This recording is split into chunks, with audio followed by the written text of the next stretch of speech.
Salut à tous, c'est Aristote sur Revue du Sport. Aujourd'hui, nouvelle vidéo. Peut-on bien gagner sa vie en tant qu'éducateur sportif dans un sport collectif sans signer en professionnel? Commençons par la réflexion suivante. Peut-être que vous, autour de vous, vous avez une feuille de papier ou autre, vous vous dites, c'est quoi bien gagner ma vie? Vous avez vos chiffres en tête, hein. Il y en a qui vont dire c'est 2000, il y en a qui vont dire c'est 4, c'est 5, il y en a qui vont dire c'est 10 000, c'est 3000. On a tous nos chiffres en tête. Et on pense de façon très limpide, hein, dans notre sport, dans notre secteur d'activité, la seule voie viable pour bien vivre dans le sport collectif, c'est d'être un joueur professionnel. C'est la seule pensée qu'il y a, c'est la première. Qu'est-ce qu'il en est des éducateurs aujourd'hui? Et on est là pour décrire un peu les éléments.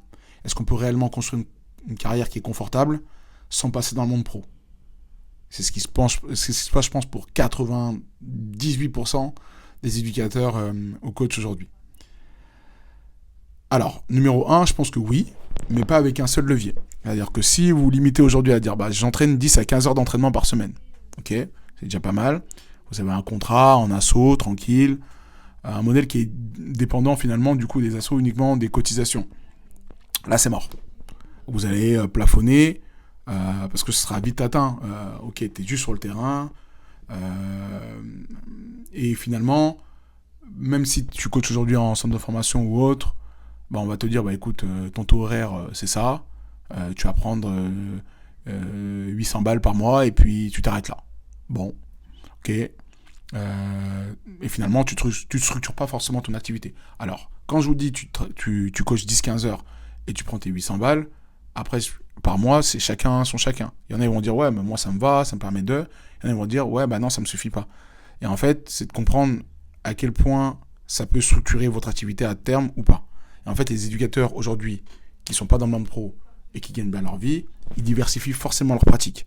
Il y a les entraînements, certes, il y a les stages pendant les vacances, ça on en a parlé un peu dans une autre vidéo, les interventions dans le milieu scolaire, elles peuvent être dans les écoles publiques comme dans les écoles privées, les sections sportives, et aussi d'avoir leur side business. Ça peut être du coaching individuel, de la prépa physique personnalisée, ou si vous avez une expertise particulière, c'est de la formation et des conférences. Parce que parlons de la posture aujourd'hui d'un éducateur qui veut se dire « moi je ne veux qu'entraîner », à part si aujourd'hui ton club il a une subvention ou il s'est structuré pour que tu puisses ne faire qu'entraîner, et à un moment donné, on va basculer sur l'administratif ou d'autres choses. Donc tu ne peux pas qu'entraîner aujourd'hui. C'est rare. Ou bien si tu veux que le faire, pas de souci. Mais par contre, c'est normal que tu vas être à l'épacrète. À 10-15 heures par semaine, c'est chaud. Dans notre milieu, c'est chaud. Dans d'autres milieux, je ne dis pas, dans notre milieu, vivre à 10-15 heures par semaine et vouloir vivre au quotidien, je connais peu de villes dans lesquelles tu pourras juste bien vivre. Après, il y a l'aspect coordination et gestion de projet, ou qui peut apporter des heures supplémentaires à ta démarche à l'intérieur d'un club, d'où l'aspect administratif que je mentionne. Autrement dit, finalement, dans ce point 1, où oui, tu peux avoir une carrière plus ou moins confortable, mais si tu vends uniquement tes heures et que tu ne développes pas d'offres ou d'autres compétences que le fait d'entraîner et d'être sur le terrain, ça va être limité.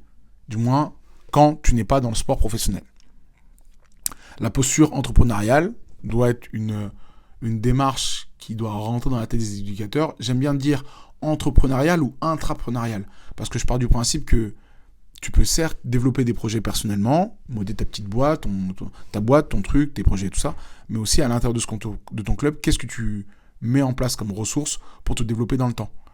Et en fait, finalement, dans le sport amateur, beaucoup restent dans la logique, je suis payé pour entraîner. Mais en fait, quand tu veux passer un cap et évoluer indépendamment de tes résultats du week-end, tu dois te dire aussi comment tu crées de la valeur dans ton club autour de tes compétences.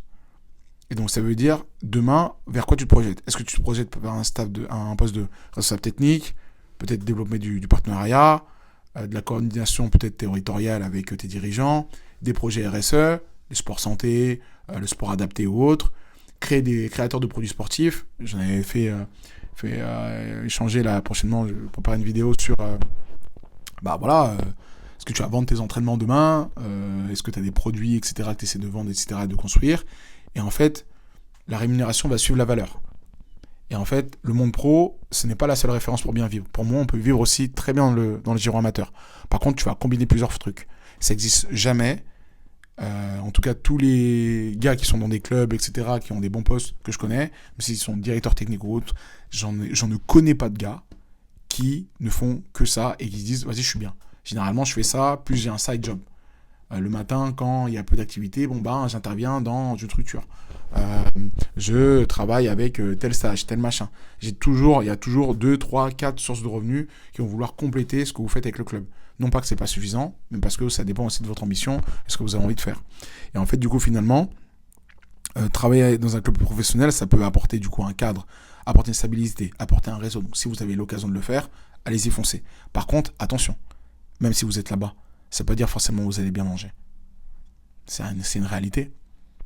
Parce que vous l'avez bien vu dans le sport en France, on est dans une limitation des coûts. Dans l'État, mais aussi dans les structures sportives. Et donc parfois, en fait, ton package que tu vas pouvoir te créer dans le sport amateur, avec moins peut-être de maux de tête, il peut être plus intéressant qu'un gars qui est full en CDF, ou full dans une académie, full sur des espoirs, ou en assistant pro ou autre. Et par contre, tu as pression au quotidien. Tu as la pression au quotidien. Et pour demain, ça peut s'arrêter, tu es sur des contrats courts. Donc ça, par contre, c'est des visions. Chacun fait ce qu'il veut. Et c'est sûr que si tu as l'occasion et les compétences d'aller tout là-haut, franchement, vas-y. Parce que tu peux vivre des choses extraordinaires. Et pour le coup, si tu as un niveau de compétence qui est élevé et qu'on te pérennise, vraiment, tu peux bien te mettre. Vraiment. Alors que dans l'amateur, forcément, à un moment donné, tu vas trouver plusieurs leviers pour pouvoir vivre correctement. Donc, vivre dans le sport pro, être dans le sport pro, ça ne garantit pas un revenu élevé. Surtout quand on est éducateur sportif. À l'inverse, certains éducateurs en structure amateur, du coup, avec une vision claire, peuvent générer des revenus supérieurs à certains postes en pro. Et en fait, du coup, ma question, c'est selon vous, est-il possible aujourd'hui de construire une carrière solide d'éducateur sportif hors du monde professionnel? Je sais que dans notre métier, il y a de la précarité, je sais qu'il y a beaucoup de rotation, et je sais qu'il y a un niveau de patience qui est limité, parce qu'on se dit, pourquoi je fais des efforts si je vais arriver à un point où je serai très peu, voire même mal payé. Il y a des capacités où il y a des choses qui peuvent nous permettre de passer le niveau supplémentaire et de bien gagner sa vie. Mais je suis preneur de vos avis en tout cas. N'hésitez pas à partager, liker, commenter, vous abonner. À très vite pour une prochaine vidéo. C'était Aristote sur Vivre du Sport. Salut!